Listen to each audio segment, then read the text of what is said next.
حاضركم لا يتبادلنا لا يتبادلوا ناسنا فلتم ساعات أقاطع من الطقعات يبتحني ያው እግዚአብሔር መስገን ደሓን ከቢድ ዝበሃል ጥቃት ኮይኑ ረ ያው ንሽተይ መውቃዕቲ ኣብዛን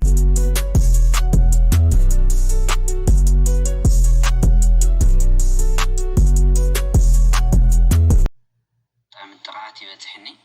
ያው እግዚአብሔር መስገን ደሓን ከቢድ ዝበሃል ጥቃት ኮይኑ ረ ያው ንሽተይ መውቃዕቲ ኣብዛን ብቻ እዩ ዝረአ ቦታ ከብዝሕ ምንም ይገጠምን ፋሚሊ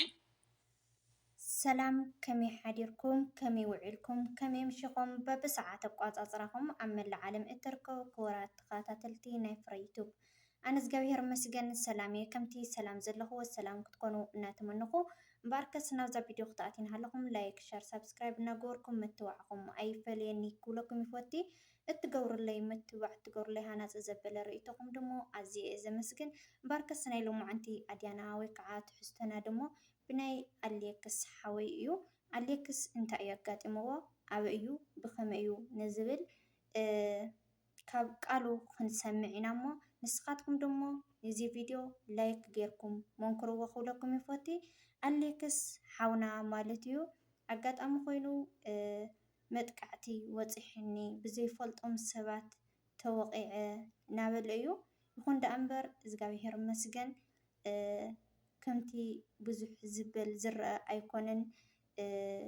مبر بخمزي مخنيات بتعمي توت إيرا قني كبل حاساو قريت ألما اسكي نافتي قالوا خبلكم يه سنايت أنحيت هون لكم يعني رجل ያው ኣብዚ ሰሙን ብዙሓት ናይ ከበድ ዝበሃል ነገራት ናጋጠሙን ስለፀንሐዮም ለኹም ቤተሰብ እና ስለት ዝገጠመን ነገር እውን ያው ብዙሓት ስለናተይ ዝተጨነቁም ስለዘለኹም እሱ ይኽእልለኩም መፅእ ለማዓንቲ ማለት እዩ ቤተሰብ ያው ብዙሕ ነገር እየተፈጢሩ ያው ንኽትዛረቡ ካስ ከቢድ ነገር እየተፈጢሩ ፋሚሊ ያው ኣጋጣሚ ኮይኑ ምስ ዳጊ ያው ዝኾነ ቦታ ንሃለና ዳጊ ደትዕልሎ ማ ንኽእልሎ እና ቤተሰብ ኣብ ዝኾነ ቦታ እናተጫወትና ምናምን ኩዕሾ እናረአና ንሃለና ብዘይፈልጦም ሰባት ኣጋጣሚ ጥቃዓት ይበፅሕኒ ያው እግዚአብሔር መስገን ደሓን ከቢድ ዝበሃል ጥቃዓት ኮይኑ ረ ግን ዳርጋ መኮራ እዩ ነይሩ ያው እቲ ነገራት ከቢድ ኩነታት ተፈጢሩ ነይሩ ያው ፈጣሪ ቀሊልዎ ብቻ ቀሊል ጥቃዓት ይበፅሕኒ ቤተሰብ እና እዚ ጥቃዓት ዝርዝር ከረዳእኩም ሎማዓንቲ እየ መፅእ ዘለኹ ኣጅኻ ወድኒ ማለት እዩ ኖርማሊ ፈተና ኣብ ሂወት ዘሎ እዩ ትወድቕ ትስእ ስለዚ ኩሉ ንፅቡቅ እዩ ኣጅኻ ማለት እዩ ኳዕ ተረፍካ ክብለካ ይፈቲ ንቐፅል ቤተሰብ ያው ንሽተይ መውቃዕቲ ኣብ ዝባነይ ብቻ እዩ ኣብ ዝረአ ቦታ እኳ ብዙሕ ምንም ይገጠመንን ፋሚሊ እና ግን ዝገጠመና ነገር ኣጋጣሚ ኮይኑ ምስ ዳጊ እናተጫወትና ኣብ ዝኾነ ቦታ ያው ኩዕሾ ምናምን እናረአና ዳጊ ሽንቲ ቤት ይወፅኡ ነይሩ እና ቤተሰብ ኣነ ኮፍ ኢለ በይነዮ ዝነበሩ ኩሉ ሰዓት መፅኦም ያው ማንነቶም ኣይፈልጦምን ኣነ ብቻ ኣምሓርኛ ተናገርቲ እዮም ነይሮም ትግርኛ ተናገርቲ እኳ ዘይኮነ ኣምሓርኛ ተናገርቲ እዮም ነይሮም ዘረባ ልዒሎም ለይ መፅኦም ያው ስለሊሊ ምናምን እዩ ትዘረባ ነይሩ ንምንታይ ኢኻ ተቸግራ ከምዚ ኢልካስ ንምንታይ ኢኻ ተቸግራ ዘለኻ እስኻ ምናምን ንምንታይ ኢኻ ትርብሻ ዝዓይነቱ እና በቃ ከምዚ ኣብ ጥቓኺ ንሪእካ ምናምን ዓይነት መፈራርሒ ነገር እዩ ነይሩ ቤተሰብና ያው ከምኡ ኢሎም ምስ ጀመሩ ኣነ እውን ምስ መለስኩሎም ብዙሕ መልስኻ ዝዓይነቱ ምስ ተመላለስና ኣጋጣሚ መፅኡ ማለት እዩ ቤተሰብ እና ብዙሕ እስኪ ተዛረቦም ንምዝራውስ ከቢድ ንበቃ ሰላማት ቤተሰብ ከመይ ኢኹም ሰላም ድዩ ያው ከምቲ ዝነገረኩም ያሊክ ያው መጥፊና ምክንያት ያው ብዙሕ ነገር ብዙሕ አክሲደንት አጋጢሙና ነርና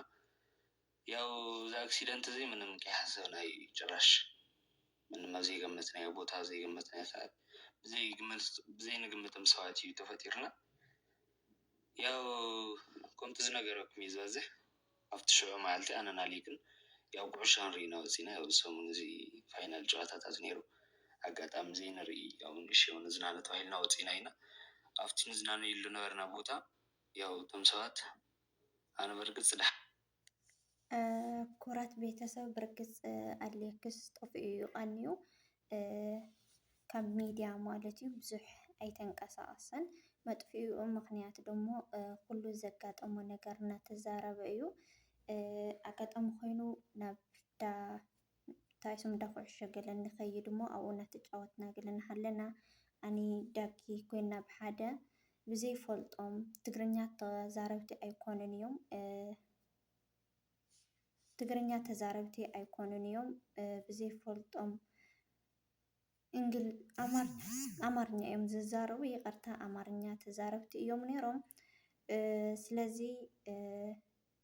ብና ሊሊ ገይሮም ብኡ ምክንያት ንምንታይ ተቸግረኒ ወይ ከዓ ንምንታይ ተቸግራ ንምንታይ ከምዚ ትገብር ኢሎም ብኡ ዝመፀዮም ጥቃዓት ተውፂሖምለይ ናበለ እዩ ይኹን ዳ እምበር እግዚኣብሄር መስገን ሰላም እየ ናበለ እዩ ክቡር ሓውና እንቋዕ ሰላም ኮንካ ኣጆኻ ማለት እዩ ሰብ ደሞ ብጎደለታትካ ርኡ እዩ ዝኣትየካ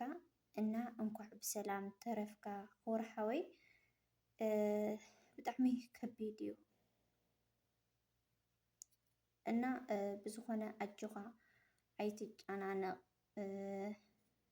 ኩሉ ነገር ደሞ ንሰላም ፍትሕዎ ንፅቡቕ ነገር ፍትሕዎ ማለት እዩ ኣሕና ፍቕርኹም ኢና ንደሊ እምበር ከምዚ ዓይነት ነገራት ፅቡቕ ኣይኮነን ምክንያቱ እቲ ሰብ እውን በቲ ጎደለኻ በቲ ችግርካ ርኡ እዩ ዝኣትየካ እሞኒ ንስኻቶም እቲ ነገራት ኣቕልሎ ኣቢልኩም ናብ ፍቕርኹም ላፍቲ ሂወትኩም ጥዑም ሂወት ተመሊስኩም እናሰሓቅኩም እናተጫወትኩም ብሓደ ኮይንኩም ሕጂ ኣሌክስ ሓወይ ብናይ ባዕሉ ቻናል ኣሎ ብናይ ባዕሉ ቻናል እየ ኣቕሪብዎ ረኺቦዮ ክቡራት ኣሕዋተይ ካበይ መፂኽዮ ከይትብሉኒ ኣሌክስ ናይ ባዕሉ ከፊቱ ብናይ ባዕሉ ቻናል ዝለቐቆ እዩ ማለት እዩ ከምኡ ሊልየ ደግሞ ብናይ ሊልና ኣሌክስ ዝብል ቻናል መፅያ ኣላ ማለት እዩ ብከምኡ ብናይ ኣሌክስ እየ ረኺቦዮ እዚ ከበይ መፂኽዮ ንምንታይ ገለ ከይትብሉ ማለት እዩ ብከምኡ እየ ተኸታተለዮ ክቡራት ኣሕዋተይ ሙሉእ ክትከታተልዎ ትደልዩ ደግሞ ኣብና ባዕሉ ቻናል ከይድኩም ክተተባብዕዎ ሳብስክራይብ ላይክ ሸር እናገበርኩም ክተተባብዕዎ በዚ ኣጋጣሚ እዚ እናተዛረብኩም ማለት እዩ እና ብዝቕፅል ብካሊእ ቪድዮ እስካብ ንመፀኩም ላይክ ሸር ሳብስክራይብ እናገበርኩም ምትዋዕኹም ኣይፈልየኒ ኩለኩም ይፈቲ ኣቱም ህዝቢ ርኢኹም እዚ ቪድዮ ኣይትሕለፉ ንዓየይ ይጠቕመኒ እዩ ንኣኻትኩም ምንም ነገር ትጎደእኩም ነገር የብላን ናየ ግን ንጠቕመኒ ስለዝኾነ ላይክ ሸር ግበሩ ንስኻቱም ማእገርና ንስኻቱም ኩርዓትና ንስኻቱም ሓበና እስካብ ዝኾንኩም ኣንሕና ዝኾነ ነገር ክነጉድል ይኽእል ኢና ወይ ከዓ ተጋጊና ዝተፈላለየ ሓሳባት ክንህብ ንኽእል ኢና